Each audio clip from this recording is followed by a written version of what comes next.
ನಮಸ್ಕಾರ.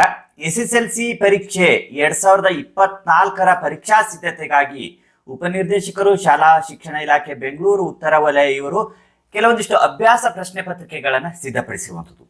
ಈ ಒಂದು ವಿಡಿಯೋದಲ್ಲಿ ಗಣಿತ ವಿಷಯಕ್ಕೆ ಸಂಬಂಧಿಸಿದಂತೆ ಇವರು ಸಿದ್ಧಪಡಿಸಿರುವಂತಹ ಒಂದು ಅಭ್ಯಾಸ ಪ್ರಶ್ನೆ ಪತ್ರಿಕೆ ಒಂದನ್ನ ನೋಡ್ಕೊಂಡು ಬರೋಣ. ಈ ಒಂದು ಪ್ರಶ್ನೆ ಪತ್ರಿಕೆಯನ್ನ ನೀವು ಬಳಸಿಕೊಂಡು ಪರೀಕ್ಷೆಗೆ ಸಿದ್ಧತೆಯನ್ನ ಮಾಡ್ಕೊಳ್ಬಹುದಾಗಿರುವಂಥದ್ದು. ಪರೀಕ್ಷೆ ಅನ್ನೋದು ಒಂದು ದಿನದಲ್ಲಿ ಬರೆಯುವಂಥದ್ದು ಆಗಿದ್ದರೂ ಸಹ ಇದಕ್ಕೆ ಸಾಕಷ್ಟು ಮುಂಚಿತವಾಗಿ ಸಿದ್ಧತೆಯನ್ನು ಮಾಡಿಕೊಂಡು ಅಭ್ಯಾಸ ಮಾಡಿ ಪ್ರಾಕ್ಟೀಸ್ ಮಾಡಿ ಪರೀಕ್ಷೆಗೆ ಸಿದ್ಧರಾಗಿರ್ಬೇಕಾಗಿರುವಂಥದ್ದು ಅಂದಾಗ ಪರೀಕ್ಷೆಯನ್ನು ಬಹಳ ಸುಲಭವಾಗಿ ಉತ್ತರಿಸಿ ಹೆಚ್ಚು ಸ್ಕೋರ್ ಮಾಡುವುದಕ್ಕೂ ಸಹ ಸಾಧ್ಯವಾಗುವಂಥದ್ದಾಗಿರ್ತದೆ. ಉಪನಿರ್ದೇಶಕರ ಕಚೇರಿ ಸಾರ್ವಜನಿಕ ಶಿಕ್ಷಣ ಇಲಾಖೆ ಬೆಂಗಳೂರು ಉತ್ತರ ಜಿಲ್ಲೆ ಬೆಂಗಳೂರು ಇವರು SSLC ಪರೀಕ್ಷೆ 2024ರ ಮಾದರಿ ಪ್ರಶ್ನೆ ಪತ್ರಿಕೆ ಸೆಟ್ 1ರ ಒಂದು ಪ್ರಶ್ನೆ ಪತ್ರಿಕೆಯನ್ನು ನೋಡ್ಕೊಂಡು ಬರೋಣ. ಗರಿಷ್ಠ ಅಂಕಗಳಿರುವಂಥದ್ದು 80 ಅಂಕಗಳು, ವಿಷಯ ಸಂಕೇತ 81K ಆಗಿರುವಂಥದ್ದು, ಅವಧಿ 3 ಗಂಟೆ 15 ನಿಮಿಷ. ಇಲ್ಲಿ ಒಟ್ಟು ಪ್ರಶ್ನೆಗಳ ಸಂಖ್ಯೆ ಇರುವಂಥದ್ದು 38 ಪ್ರಶ್ನೆಗಳಿರುವಂಥದ್ದು. ಇಲ್ಲಿ ಮೊದಲನೇ ವಿಭಾಗದಲ್ಲಿ ಭೂ ಆಯ್ಕೆ ಪ್ರಶ್ನೆಗಳನ್ನು ಕೇಳಿರುವಂಥದ್ದು. ಅದರಲ್ಲಿ ಸರಿಯಾಗಿರುವಂತಹ ಉತ್ತರವನ್ನು ಆಯ್ಕೆ ಮಾಡಿ ಅದರ ಕ್ರಮಾಕ್ಷರದೊಂದಿಗೆ ಉತ್ತರಿಸಬೇಕಾಗಿರುವಂಥದ್ದು. ಇಲ್ಲಿ 8 ಪ್ರಶ್ನೆಗಳಿವೆ. ಪ್ರತಿಯೊಂದು ಪ್ರಶ್ನೆಗೆ 1 ಅಂಕದಂತೆ ಒಟ್ಟು 8 ಅಂಕಗಳು ಈ ಒಂದು ವಿಭಾಗದಲ್ಲಿರುವಂಥದ್ದು. ಮೊದಲನೇ ಪ್ರಶ್ನೆ, ಒಂದು ಸಮಾಂತರ ಶ್ರೇಣಿಯ ಮೊದಲ 10 ಪದಗಳ ಮೊತ್ತ 155 ಆಗಿದೆ ಮತ್ತು ಅದೇ ಶ್ರೇಣಿಯ ಮೊದಲ 9 ಪದಗಳ ಮೊತ್ತ 126 ಆದಾಗ ಶ್ರೇಣಿಯ 10ನೇ ಪದವು ಯಾವುದು ಅನ್ನೋದನ್ನ ಕಂಡುಹಿಡಿಬೇಕಾಗಿರುವಂಥದ್ದು. ಈ 4ರಲ್ಲಿ ಒಂದು ಸರಿಯಾಗಿರುವಂತಹ ಉತ್ತರವನ್ನು ಕಂಡುಹಿಡಿದು ಉತ್ತರಿಸಬೇಕಾಗಿರುವಂಥದ್ದು. ಅದರ ಕ್ರಮಾಕ್ಷರದೊಂದಿಗೆ ಉತ್ತರಿಸುವಂಥದ್ದನ್ನ ನೆನಪಿಟ್ಟುಕೊಂಡು ಉತ್ತರಿಸಿ. ಇಲ್ಲಿ A 27, B 26, C 29, D 25 ಕೊಟ್ಟಿರುವಂಥದ್ದಾಗಿದೆ. ಈ 4ರಲ್ಲಿ ಸರಿಯಾಗಿರುವಂತಹ ಉತ್ತರವನ್ನು ಆರಿಸಿ ನೀವು ಉತ್ತರ ಪತ್ರಿಕೆಯಲ್ಲಿ ಬರೆಯಿರಿ ಮತ್ತು ನಿಮ್ಮ ಉತ್ತರವನ್ನು ಸಹ ಕಮೆಂಟ್ ಮಾಡಿ ತಿಳಿಸಿ. ಇನ್ನು ಎರಡನೇ ಪ್ರಶ್ನೆ, 180 = 2x plus into 3 square into 5 ಆದರೆ x ನ ಬೆಲೆಯು ಏನು ಅಂತ ಹೇಳಿ ಕೇಳಿರುವಂಥದ್ದು ಆಗಿದೆ.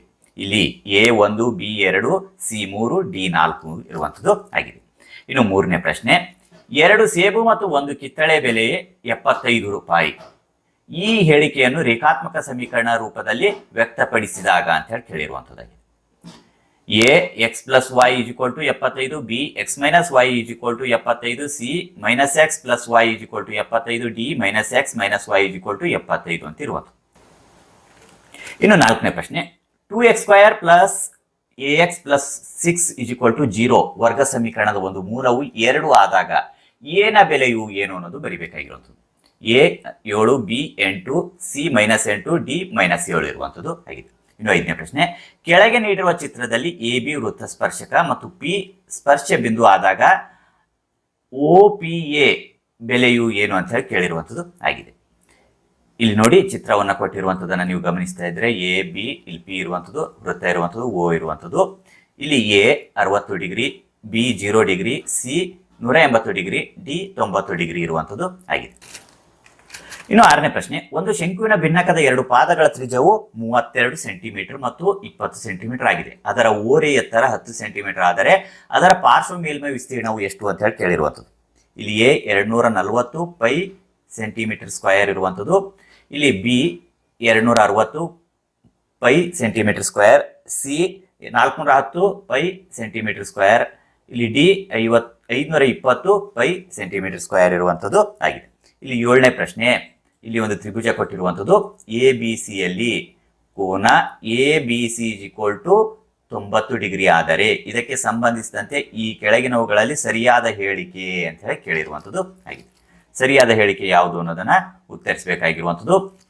A AB² = AC² plus BC², B AC² = AB² plus BC², C BC² = AB² plus AC², D BC² = AB² minus AC² ಇರುವಂಥದ್ದು ಆಗಿದೆ. ಇನ್ನು ಎಂಟನೇ ಪ್ರಶ್ನೆ, Px = 3x³ minus 6x plus 7 ಈ ಬಹುಪದೋಕ್ತಿಯ ಮಹತ್ತಮ ಘಾತ ಡಿಗ್ರಿಯು ಏನಾಗಿದೆ ಅಂತ ಹೇಳಿ ಕೇಳಿರುವಂಥದ್ದು. A1, B2, C3, D0 ಇರುವಂಥದ್ದು ಆಗಿದೆ. ಇನ್ನು ಎರಡನೇ ವಿಭಾಗದಲ್ಲಿ ಈ ಕೆಳಗಿನ ಪ್ರಶ್ನೆಗಳಿಗೆ ಉತ್ತರಿಸಿ ಅಂತ ಹೇಳಿ ಕೇಳಿರುವಂಥದ್ದು. 1 ಅಂಕದ 8 ಪ್ರಶ್ನೆಗಳು ಇಲ್ಲಿ ಇರುವಂಥದ್ದು. 9ನೇ ಪ್ರಶ್ನೆ, PQ ಮತ್ತು PR ಎಂಬ 2 ಸ್ಪರ್ಶಕಗಳನ್ನು ಒಂದು ವೃತ್ತಕ್ಕೆ ಚಿತ್ರದಲ್ಲಿ ತೋರಿಸಿದಂತೆ ಎಳೆದಿದೆ. ಇಲ್ಲಿ ಕೋನ RPQ = 90 ಡಿಗ್ರಿ ಮತ್ತು PQ = 8 ಸೆಂಟಿಮೀಟರ್ ಆದರೆ ವೃತ್ತದ ತ್ರಿಜ್ಯವನ್ನು ಕಂಡುಹಿಡಿಯಿರಿ ಅಂತ ಹೇಳಿ ಕೇಳಿರುವಂಥದ್ದು. ಇಲ್ಲಿಗೆ ಚಿತ್ರ ಕೊಟ್ಟಿರುವಂಥದ್ದು ವೃತ್ತದ ತ್ರಿಜ್ಯವನ್ನ ಕಂಡುಹಿಡಿಯಬೇಕಾಗಿರುವಂಥದ್ದು. 10ನೇ ಪ್ರಶ್ನೆ 7 ಇಂಟು 11 ಇಂಟು 13 ಪ್ಲಸ್ 13 ಒಂದು ಸಂಯುಕ್ತ ಸಂಖ್ಯೆ ಎಂದು ತೋರಿಸಿ ಅಂತ ಹೇಳಿ ಕೇಳಿರುವಂಥದ್ದು. ಇನ್ನು 11ನೇ ಪ್ರಶ್ನೆ P x is equal to x square minus 7x plus 10 ಈ ಬಹುಪದೋಕ್ತಿಯ ಶೂನ್ಯತೆಗಳನ್ನು ಕಂಡುಹಿಡಿಯಿರಿ ಅಂತ ಹೇಳಿ ಕೇಳಿರು. 12ನೇ ಪ್ರಶ್ನೆ ಪಿ ಬ್ರಾಕೆಟ್ ಎಕ್ಸ್ ವೈ ಬಿಂದುವು ಎ ಬ್ರಾಕೆಟ್ ಎಕ್ಸ್ ವೈ ಮತ್ತು ಬಿ ಬ್ರಾಕೆಟ್ x2 y2 ಬಿಂದುಗಳನ್ನು ಸೇರಿಸುವ ರೇಖಾಖಂಡವನ್ನು m1 m2 ಅನುಪಾತದಲ್ಲಿ ವಿಭಾಗಿಸಿದರೆ ಸಂಬಂಧಿಸಿದ ಸೂತ್ರ ಬರೆಯಿರಿ ಅಂತ ಹೇಳಿ ಕೇಳಿರುವಂಥದ್ದು. 13ನೇ ಪ್ರಶ್ನೆ 4x plus P y plus 8 is equal to 0 ಮತ್ತು 2x plus 2y plus 4 is equal to 0 ಈ ರೇಖಾತ್ಮಕ ಸಮೀಕರಣಗಳನ್ನು ಪ್ರತಿನಿಧಿಸುವ ರೇಖೆಗಳ ಜೋಡಿಯ ಪರಸ್ಪರ ಐಕ್ಯಗೊಳ್ಳುವ ರೇಖೆಗಳಾದರೆ ಪಿ ನ ಬೆಲೆಯನ್ನು ಕಂಡುಹಿಡಿಯಿರಿ ಅಂತ ಹೇಳಿ 13ನೇ ಪ್ರಶ್ನೆಯಲ್ಲಿ ಕೇಳಿರುವಂಥದ್ದು. ಇನ್ನು 14ನೇ ಪ್ರಶ್ನೆ ಒಂದು ಗೋಳದ ತ್ರಿಜ್ಯವು r ಮಾನಗಳಾಗಿದ್ದರೆ ಅದರ ಮೇಲ್ಮೈ ವಿಸ್ತೀರ್ಣವನ್ನು ಕಂಡುಹಿಡಿಯಲು ಉಪಯೋಗಿಸುವ ಸೂತ್ರ ಬರೆಯಿರಿ ಅಂತ ಹೇಳಿ ಕೇಳಿರುವಂಥದ್ದು. ಇದರ ಸೂತ್ರ ಬರೀಬೇಕಾಗಿರುವಂಥದ್ದು. 15ನೇ ಪ್ರಶ್ನೆ ಒಂದು ಆಟದಲ್ಲಿ ಗೆಲ್ಲುವ ಸಂಭವನೀಯತೆ 0.3 ಆದರೆ ಅದೇ ಆಟದಲ್ಲಿ ಸೋಲುವ ಸಂಭವನೀಯತೆ ಎಷ್ಟು ಅಂತ ಹೇಳಿ ಉತ್ತರಿಸಬೇಕಾಗಿರುವಂಥದ್ದು. 16ನೇ ಪ್ರಶ್ನೆ ಸಿನ್ ಎ ಇಸ್ ಈಕ್ವಲ್ ಟು 3/4 ಆದರೆ ಕಾಸೆಕ್ ಎ ನ ಬೆಲೆ ಅಂತ ಹೇಳಿ ಕೇಳಿರುವಂಥದ್ದು. ಇನ್ನು 3ನೇ ವಿಭಾಗದಲ್ಲಿ ಈ ಕೆಳಗಿನ ಪ್ರಶ್ನೆಗಳಿಗೆ ಉತ್ತರಿಸಿ ಅಂತ ಹೇಳಿ ಕೇಳಿರುವಂಥದ್ದು. ಇಲ್ಲಿ 8 ಪ್ರಶ್ನೆ ಇವೆ, ಪ್ರತಿಯೊಂದಕ್ಕೂ 2 ಅಂಕದಂತೆ ಒಟ್ಟು 16 ಅಂಕಗಳು ಈ ವಿಭಾಗದಲ್ಲಿರುವಂಥದ್ದು. 17ನೇ ಪ್ರಶ್ನೆ 24 ಡಿಗ್ರಿ ಸೆಲ್ಸಿಯಸ್ ತಾಪಮಾನದಲ್ಲಿರುವ ನಿರ್ದಿಷ್ಟ ಪ್ರಮಾಣದ ನೀರನ್ನು ಸ್ಥಿರ ಒತ್ತಡದಲ್ಲಿ ಕಾಯಿಸಲಾಗಿದೆ. ಪ್ರತಿ 1 ನಿಮಿಷಕ್ಕೆ ತಾಪದಲ್ಲಿ 4 ಡಿಗ್ರಿ ಸೆಲ್ಸಿಯಸ್ ಏರಿಕೆಯನ್ನು ಗಮನಿಸಲಾಗಿದೆ. ನೀರನ್ನು 100 ಡಿಗ್ರಿ ಸೆಲ್ಸಿಯಸ್ ತಾಪಕ್ಕೆ ಸಮುದ್ರ ಮಟ್ಟದಲ್ಲೇ ಏರಿಸಲು ಬೇಕಾಗಿರುವ ಸಮಯವನ್ನು ಸೂತ್ರ ಬಳಸಿ ಕಂಡುಹಿಡಿಯಿರಿ ಅಂತ ಹೇಳಿ ಕೇಳಿರುವಂಥದ್ದು. ಇನ್ನು 18ನೇ ಪ್ರಶ್ನೆ 2x square minus 5x plus 3 is equal to 0 ಈ ಸಮೀಕರಣದ ಮೂಲಗಳನ್ನು ವರ್ಗ ಸಮೀಕರಣದ ಸೂತ್ರ ಉಪಯೋಗಿಸಿ ಕಂಡುಹಿಡಿಯಿರಿ ಅಂತ ಹೇಳಿ ಕೇಳಿರುವಂಥದ್ದು. ಇದನ್ನ ಕಂಡುಹಿಡಿಯಬೇಕಾಗಿದೆ. ಈ 18ನೇ ಪ್ರಶ್ನೆಗೆ ಅಥವಾ ಆಯ್ಕೆ ಪ್ರಶ್ನೆ ಸಹ ಇರುವಂಥದ್ದು. ಈ ಆಯ್ಕೆ ಪ್ರಶ್ನೆಯನ್ನು ಗಮನಿಸಿದಾಗ x square minus 3x plus 10 is equal to 0 ಈ ಸಮೀಕರಣದ ಮೂಲಗಳನ್ನು ಕಂಡುಹಿಡಿಯಿರಿ ಮತ್ತು ಮೂಲಗಳ ಸ್ವಭಾವವನ್ನು ತಿಳಿಸಿರಿ ಅಂತ ಕೇಳಿರುವಂಥದ್ದು. ಇಲ್ಲಿ 19ನೇ ಪ್ರಶ್ನೆಯಲ್ಲಿ ಕಾಸ್ ಮತ್ತು ಸಿನ್ ಗಳಿಗೆ ಸಂಬಂಧಿಸಿದಂತೆ ಬೆಲೆಯನ್ನು ಕಂಡುಹಿಡಿಯುವುದಕ್ಕಾಗಿ ಒಂದು ಪ್ರಶ್ನೆ ಇರುವಂಥದ್ದು. ಇಲ್ಲಿ ಅಥವಾ ಪ್ರಶ್ನೆ ಸಿನ್ ಮತ್ತು ಕಾಸ್ ಗಳಿಗೆ ಸಂಬಂಧಿಸಿದಂತೆ ಲಘುಕೋನವಾದರೆ ಎ ಯ ಬೆಲೆಯನ್ನು ಕಂಡುಹಿಡಿಯಬೇಕಾಗಿರುವಂಥದ್ದು ಇಲ್ಲಿರುವಂತಹ ಪ್ರಶ್ನೆ ಆಗಿರುವಂಥದ್ದು. 20ನೇ ಪ್ರಶ್ನೆ 4 ಸೆಂಟಿಮೀಟರ್ ತ್ರಿಜ್ಯವಿರುವ ವೃತ್ತವನ್ನು ರಚಿಸಿರಿ ಮತ್ತು ಸ್ಪರ್ಶಕಗಳ ನಡುವಿನ ಕೋನ 70 ಡಿಗ್ರಿ ಇರುವಂತೆ ವೃತ್ತಕ್ಕೆ ಒಂದು ಜೊತೆ ಸ್ಪರ್ಶಕವನ್ನ ಇಲ್ಲಿ ರಚಿಸಬೇಕಾಗಿರುವಂಥದ್ದು. 21ನೇ ಪ್ರಶ್ನೆಯಲ್ಲಿ ಕೊಟ್ಟಿರುವ ರೇಖಾತ್ಮಕ ಸಮೀಕರಣಗಳ ಜೋಡಿಯನ್ನ ಬಿಡಿಸಬೇಕಾಗಿರುವಂಥದ್ದು. ಇವೆರಡರ ಜೋಡಿಯನ್ನ ಬಿಡಿಸಬೇಕಾಗಿರುವಂಥದ್ದಾಗಿದೆ. ಇನ್ನು 22ನೇ ಪ್ರಶ್ನೆಯಲ್ಲಿ ಒಂದು ಪೆಟ್ಟಿಗೆಯಲ್ಲಿ 1 ರಿಂದ 10ರವರೆಗಿನ ಸಂಖ್ಯೆಗಳನ್ನು ನಮೂದಿಸಿರುವ ಕಾರ್ಡ್ಗಳಿವೆ. ಪೆಟ್ಟಿಗೆಯಿಂದ ಯಾದೃಚ್ಛಿಕವಾಗಿ ಒಂದು ಕಾರ್ಡ್ ಅನ್ನು ತೆಗೆದಾಗ ಅದು ಒಂದು ಬೆಸ ಸಂಖ್ಯೆ ಆಗಿರುವ ಸಂಭವನೀಯತೆಯನ್ನು ಕಂಡುಹಿಡಿಯಿರಿ ಅಂತ ಹೇಳಿ ಕೇಳಿರುವಂಥದ್ದು. 23ನೇ ಪ್ರಶ್ನೆ P x is equal to x cube minus x square minus x plus 2 ಅನ್ನು G bracket x is equal to x plus 2 ರಿಂದ ಭಾಗಿಸಿ ಭಾಗಲಬ್ಧ ಕ್ಯೂ ಬ್ರಾಕೆಟ್ ಎಕ್ಸ್ ಮತ್ತು ಶೇಷ ಆರ್ ಬ್ರಾಕೆಟ್ ಎಕ್ಸ್ ಕಂಡುಹಿಡಿಯಿರಿ ಅಂತ ಹೇಳಿ ಕೇಳಿರುವಂಥದ್ದು. ಇನ್ನು 24ನೇ ಪ್ರಶ್ನೆ √2 ಒಂದು ಅಭಾಗಲಬ್ಧ ಸಂಖ್ಯೆ ಎಂದು ಸಾಧಿಸಿ ಅಂತ ಹೇಳಿ ಕೇಳಿರುವಂಥದ್ದು. ಇನ್ನು 4ನೇ ವಿಭಾಗದಲ್ಲಿ ಕೆಳಗಿನ ಪ್ರಶ್ನೆಗಳಿಗೆ ಉತ್ತರಿಸಿ ಅಂತ ಹೇಳಿ ಕೇಳಿರುವಂಥದ್ದು. ಇಲ್ಲಿ 9 ಪ್ರಶ್ನೆ ಇವೆ, ಪ್ರತಿ ಪ್ರಶ್ನೆಗೆ 3 ಅಂಕದಂತೆ ಒಟ್ಟು 27 ಅಂಕಗಳು ಇಲ್ಲಿರುವಂಥದ್ದು. 25ನೇ ಪ್ರಶ್ನೆ ಬಾಹ್ಯ ಬಿಂದುವಿನಿಂದ ವೃತ್ತಕ್ಕೆ ಎಳೆದ ಸ್ಪರ್ಶಕಗಳ ಉದ್ದವು ಸಮವಾಗಿರುತ್ತದೆ ಎಂದು ಸಾಧಿಸಿ ಅಂತ ಕೇಳಿರುವಂಥದ್ದು. ಅಥವಾ ಪ್ರಶ್ನೆ ಇರುವಂಥದ್ದು ABCD ಚತುರ್ಭುಜದಲ್ಲಿ ವೃತ್ತವು ಅಂತಸ್ಥವಾಗಿದೆ. AP is equal to 6 centimetre, BP is equal to 5 centimetre, CQ is equal to 3 centimetre ಮತ್ತು DR is equal to 4 centimetre ಆದಾಗ AD ಪ್ಲಸ್ BC ಯನ್ನು ಕಂಡುಹಿಡಿಯಿರಿ ಅಂತ ಹೇಳಿ ಕೇಳಿರುವಂಥದ್ದು. ಇಲ್ಲಿ ಚಿತ್ರವನ್ನು ನೀವು ಗಮನಿಸಬಹುದು. ಇನ್ನು 26ನೇ ಪ್ರಶ್ನೆಯಲ್ಲಿ ಇದನ್ನ ಸಾಧಿಸಬೇಕಾಗಿರುವಂಥದ್ದು ಆಗಿದೆ. ಇನ್ನು 27ನೇ ಪ್ರಶ್ನೆ ಈ ಕೆಳಗಿನ ಆವೃತ್ತಿ ವಿತರಣಾ ಪಟ್ಟಿಯಲ್ಲಿರುವ ದತ್ತಾಂಶಗಳಿಗೆ ಸರಾಸರಿ ಕಂಡುಹಿಡಿಯಿರಿ ಅಂತ ಕೇಳಿರುವಂಥದ್ದು. ವರ್ಗಾಂತರ ಮತ್ತು ಆವೃತ್ತಿಗಳು ಕೊಟ್ಟಿರುವಂಥದ್ದು, ಸರಾಸರಿ ಕಂಡುಹಿಡಿಯಬೇಕಾಗಿರುವಂಥದ್ದು. ಅಥವಾ ಪ್ರಶ್ನೆಯನ್ನು ಗಮನಿಸಿ ಈ ಕೆಳಗಿನ ಆವೃತ್ತಿ ವಿತರಣಾ ಪಟ್ಟಿಯಲ್ಲಿರುವ ದತ್ತಾಂಶಗಳಿಗೆ ಮಧ್ಯಾಂಕವನ್ನು ಕಂಡುಹಿಡಿಯಿರಿ ಅಂತ ಹೇಳಿ ಕೇಳಿರುವಂಥದ್ದು. ವರ್ಗಾಂತರ ಆವೃತ್ತಿ ಕೊಟ್ಟಿರುವಂಥದ್ದು, ಮಧ್ಯಾಂಕ ಕಂಡುಹಿಡಿಯಬೇಕಾಗಿರುವಂಥದ್ದು. 28ನೇ ಪ್ರಶ್ನೆ 4 ಸೆಂಟಿಮೀಟರ್, 5 ಸೆಂಟಿಮೀಟರ್ ಮತ್ತು 6 ಸೆಂಟಿಮೀಟರ್ ಬಾಹುಗಳಿರುವ ಒಂದು ತ್ರಿಭುಜವನ್ನು ರಚಿಸಿ ನಂತರ ಮತ್ತೊಂದು ತ್ರಿಭುಜವನ್ನು ಅದರ ಪ್ರತಿಯೊಂದು ಬಾಹುವು ಮೊದಲು ರಚಿಸಿದ ತ್ರಿಭುಜದ ಅನುರೂಪ ಬಾಹುಗಳ 3/5 ರಷ್ಟಿರುವಂತೆ ರಚಿಸಿ ಅಂತ ಕೇಳಿರುವಂಥದ್ದು. ಇನ್ನು 29ನೇ ಪ್ರಶ್ನೆ ಎ ಬಿ ಮತ್ತು ಸಿ ಬಿಂದುಗಳು ಸರಳ ರೇಖಾಗತವಾಗಿದೆ. ಎ ಬ್ರಾಕೆಟ್ 2 3, ಬಿ ಬ್ರಾಕೆಟ್ 6 6 ಮತ್ತು AC is equal to 10 centimetre ಆದರೆ ಸಿ ಬಿಂದುವಿನ ನಿರ್ದೇಶಾಂಕವನ್ನು ಕಂಡುಹಿಡಿಯಿರಿ ಅಂತ ಕೇಳಿರುವಂಥದ್ದು.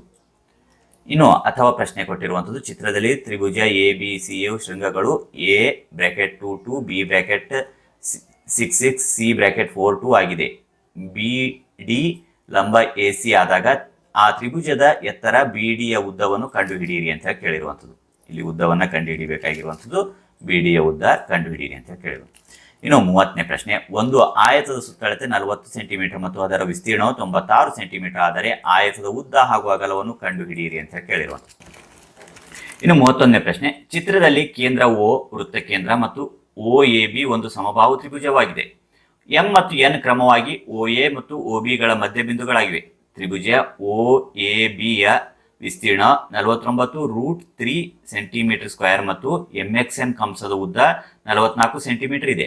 ಆದರೆ ಛಾಯೆಗೊಳಿಸಿದ ಭಾಗದ ವಿಸ್ತೀರ್ಣವನ್ನು ಕಂಡುಹಿಡಿಯಿರಿ ಅಂತ ಕೇಳಿರುವಂಥದ್ದು.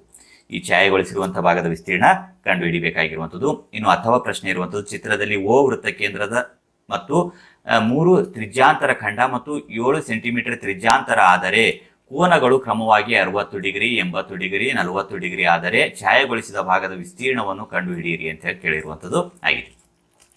ಇನ್ನು 32ನೇ ಪ್ರಶ್ನೆ, ತ್ರಿಭುಜ ABC ಯಲ್ಲಿ DE = BC, 3DE = 2BC ಮತ್ತು ತ್ರಿಭುಜ ABC ವಿಸ್ತೀರ್ಣವು 81 ಸೆಂಟಿಮೀಟರ್ ಸ್ಕ್ವೇರ್ ಆದರೆ ತ್ರಿಭುಜ ADE ವಿಸ್ತೀರ್ಣವು 36 ಸೆಂಟಿಮೀಟರ್ ಸ್ಕ್ವೇರ್ ಎಂದು ತೋರಿಸಿ ಅಂತ ಕೇಳಿರುವಂಥದ್ದು. ಇಲ್ಲಿ ಚಿತ್ರ ಕೊಟ್ಟಿರುವಂಥದ್ದು. ಇನ್ನು 33ನೇ ಪ್ರಶ್ನೆ, ಈ ಕೆಳಗಿನ ಕೋಷ್ಟಕದಲ್ಲಿ ಒಂದು ಕಾರ್ಖಾನೆಯ 50 ಕೆಲಸಗಾರರ ದೈನಂದಿನ ಆದಾಯದ ಮಾಹಿತಿ ನೀಡಲಾಗಿದೆ. ಈ ದತ್ತಾಂಶಗಳಿಗೆ ಅಧಿಕ ವಿಧಾನದ ಓಜಿ ರಚಿಸಿರಿ ಅಂತ ಕೇಳಿರುವಂಥದ್ದು. ಈ ದತ್ತಾಂಶಕ್ಕೆ ಅಧಿಕ ವಿಧಾನದ ಓಜಿ ರಚಿಸಬೇಕಾಗಿರುವಂಥದ್ದು. ಇನ್ನು 4ನೇ ವಿಭಾಗದಲ್ಲಿ ಈ ಕೆಳಗಿನ ಪ್ರಶ್ನೆಗಳಿಗೆ ಉತ್ತರಿಸಿ ಅಂತ ಹೇಳಿ 4 ಅಂಕದ 4 ಪ್ರಶ್ನೆಗಳನ್ನು ಕೊಟ್ಟಿರುವಂಥದ್ದು. 34ನೇ ಪ್ರಶ್ನೆ, ಕೊಟ್ಟಿರುವ ರೇಖಾತ್ಮಕ ಸಮೀಕರಣಗಳ ಜೋಡಿಯ ಪರಿಹಾರವನ್ನು ನಕ್ಷೆಯ ವಿಧಾನದಿಂದ ಕಂಡುಹಿಡಿಯಿರಿ ಅಂತ ಕೇಳಿರುವಂಥದ್ದು. ಇದನ್ನ ನಕ್ಷೆಯ ವಿಧಾನದಿಂದ ಕಂಡುಹಿಡಿಯಬೇಕಾಗಿರುವಂಥದ್ದು. ಇನ್ನು 35ನೇ ಪ್ರಶ್ನೆ, ನೆಲದ ಮೇಲೆ ನೇರವಾಗಿರುವ ಗೋಪುರದ ನೆರಳಿನ ಉದ್ದವು ಸೂರ್ಯನೆಡೆಗಿನ ಕೋನವು 60 ಡಿಗ್ರಿ ಇದ್ದಾಗ ಉಂಟಾದ ನೆರಳಿನ ಉದ್ದಕ್ಕಿಂತ 30 ಡಿಗ್ರಿ ಇದ್ದಾಗ ಉಂಟಾದ ಉದ್ದವು 40 ಮೀಟರ್ ಹೆಚ್ಚಾಗಿದೆ. ಹಾಗಾದರೆ ಗೋಪುರದ ಎತ್ತರ ಕಂಡುಹಿಡಿಯಿರಿ ಅಂತ ಕೇಳಿರುವಂಥದ್ದು. ಎತ್ತರವನ್ನ ಇಲ್ಲಿ ಕಂಡುಹಿಡಿಯಬೇಕಾಗಿರುವಂಥದ್ದಾಗಿದೆ. 36ನೇ ಪ್ರಶ್ನೆ, 2 ತ್ರಿಭುಜಗಳಲ್ಲಿ ಅನುರೂಪ ಕೋನಗಳು ಸಮವಾದರೆ ಅವುಗಳ ಅನುರೂಪ ಬಾಹುಗಳ ಅನುಪಾತಗಳು ಸಮ ಅಥವಾ ಸಮಾನುಪಾತದಲ್ಲಿರುತ್ತವೆ. ಆದ್ದರಿಂದ ಆ ತ್ರಿಭುಜಗಳು ಸಮರೂಪವಾಗಿರುತ್ತವೆ ಎಂದು ಸಾಧಿಸಿ ಅಂತ ಕೇಳಿರುವಂಥದ್ದು. ಇನ್ನು 37ನೇ ಪ್ರಶ್ನೆ, ಒಂದು ಸಮಾಂತರ ಶ್ರೇಣಿಯ 13ನೇ ಪದವು 3ನೇ ಪದದ 4ರಷ್ಟಿದೆ ಮತ್ತು 5ನೇ ಪದವು 16 ಆದರೆ ಮೊದಲ 10 ಪದಗಳ ಮೊತ್ತ ಕಂಡುಹಿಡಿಯಿರಿ ಅಂತ ಕೇಳಿರುವುದು. ಈ 37ನೇ ಪ್ರಶ್ನೆಗೆ ಅಥವಾ ಪ್ರಶ್ನೆ ಇರುವಂಥದ್ದು, ಒಂದು ಸಮಾಂತರ ಶ್ರೇಣಿಯ 3ನೇ ಮತ್ತು 7ನೇ ಪದಗಳ ಮೊತ್ತ 6 ಮತ್ತು 3 ಮತ್ತು 7ನೇ ಪದಗಳ ಗುಣಲಬ್ಧ 8 ಆದರೆ ಆ ಸಮಾಂತರ ಶ್ರೇಣಿಯ ಮೊದಲ 9 ಪದಗಳ ಮೊತ್ತ ಕಂಡುಹಿಡಿಯಿರಿ ಅಂತ ಕೇಳಿರುವಂಥದ್ದು. ಇನ್ನು 5ನೇ ವಿಭಾಗದಲ್ಲಿ ಈ ಕೆಳಗಿನ ಪ್ರಶ್ನೆಗಳಿಗೆ ಉತ್ತರಿಸಿ ಅಂತ ಕೇಳಿರುವಂಥದ್ದು. ಒಂದು ಪ್ರಶ್ನೆ ಇದೆ, 5 ಅಂಕ ಇರುವಂಥದ್ದು ಆಗಿದೆ. 38ನೇ ಪ್ರಶ್ನೆ, ಚಿತ್ರದಲ್ಲಿ ತೋರಿಸಿರುವಂತೆ ಸಿಲಿಂಡರ್ನ ಒಂದು ಬದಿ ಶಂಕುವಿನಾಕೃತಿ ಮತ್ತು ಇನ್ನೊಂದು ಬದಿ ಎಲ್ಲಿಗೂ ಅರ್ಧಗೋಳಾಕಾರವನ್ನು ಜೋಡಿಸಿ ಒಂದು ಆಟಿಕೆಯನ್ನು ನಿರ್ಮಿಸಲಾಗಿದೆ. ಈ ಎಲ್ಲ ಆಕೃತಿಗಳು ಸಮಾನಾದ ತ್ರಿಜ್ಯ 1.5 ಸೆಂಟಿಮೀಟರ್ ಹೊಂದಿದೆ. ಆಟಿಕೆ ಒಟ್ಟು ಉದ್ದ 7 ಸೆಂಟಿಮೀಟರ್ ಮತ್ತು ಶಂಕುವಿನ ಎತ್ತರ 2 ಸೆಂಟಿಮೀಟರ್ ಆದರೆ ಈ ಆಟಿಕೆಯ ಘನಫಲವನ್ನು ಕಂಡುಹಿಡಿಯಿರಿ ಅಂತ ಕೇಳಿರುವಂಥದ್ದು. ಇದರ ಘನಫಲವನ್ನ ಕಂಡುಹಿಡಿಯಬೇಕಾಗಿರುವಂಥದ್ದು ಆಗಿದೆ. ಇವಿಷ್ಟು ಈ ಒಂದು ಮಾದರಿ ಪ್ರಶ್ನೆ ಪತ್ರಿಕೆ 1ರಲ್ಲಿರುವಂತಹ ಪ್ರಶ್ನೆಗಳಾಗಿರುವಂಥದ್ದು. ಈ ಎಲ್ಲ ಪ್ರಶ್ನೆಗಳನ್ನು ಉತ್ತರಿಸಿ ಪ್ರಾಕ್ಟೀಸ್ ಮಾಡಿಕೊಳ್ಳಿ. ಉತ್ತರದ ವಿಡಿಯೋಗಾಗಿ ನೆಕ್ಸ್ಟ್ ಭಾಗದಲ್ಲಿ ವೀಕ್ಷಣೆ ಮಾಡಿ. ಮತ್ತೆ ಮುಂದಿನ ಭಾಗದಲ್ಲಿ ಉತ್ತರಗಳೊಂದಿಗೆ ಭೇಟಿಯಾಗೋಣ. ಅಲ್ಲಿವರೆಗೂ ಇತರ ವಿಡಿಯೋಗಳನ್ನು ವೀಕ್ಷಿಸ್ತಾ ಇರಿ.